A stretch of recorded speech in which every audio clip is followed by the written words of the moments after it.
पता है कि ड्रामा कब फ्लरिश्ड हुआ, कैसे आया और इसके डायमेंशंस क्या क्या है? आपने हेडेक वर्ड का नाम सुना होगा। इसका मतलब होता है पीरियड ऑफ क्लाइमेक्स और गोल्डन एज।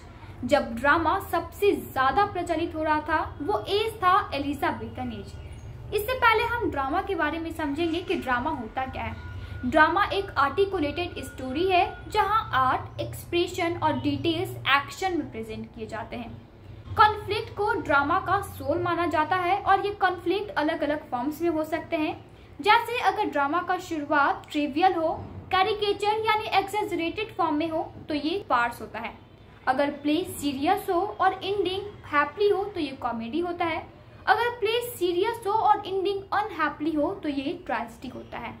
डायनिसिस को ग्रीक ड्रामा के फादर भी कहा जाता है।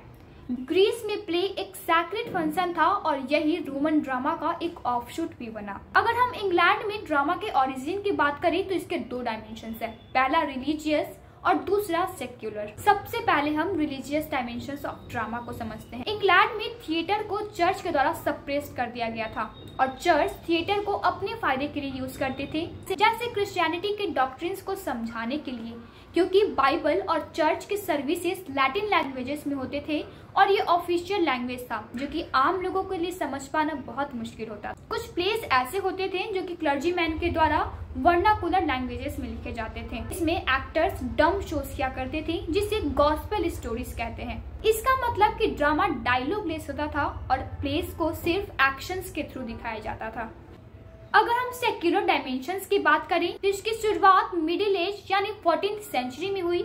यहाँ 3 तरह के अलग अलग परफॉर्मर्स होते थे जिनका अपना अपना काम होता था। पहला है जगलर। जगलर ऐसे परफॉर्मर्स को कहते थे जो स्किलफुली ऑब्जेक्ट्स को एक साथ हवा में उछालकर एक साथ कैच करते थे। ये स्किल, एजिलिटी और कंट्रोल को रिप्रेजेंट करते थे। दूसरा है the tumbler.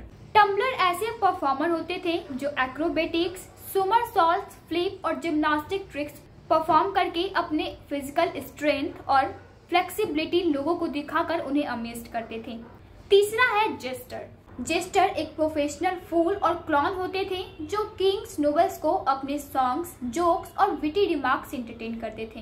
They speak truth disguised as humour और कभी कभी तो ये ऐसी बातें बोल देते थे जो किसी ने हिम्मत भी ना की हो बोलने की।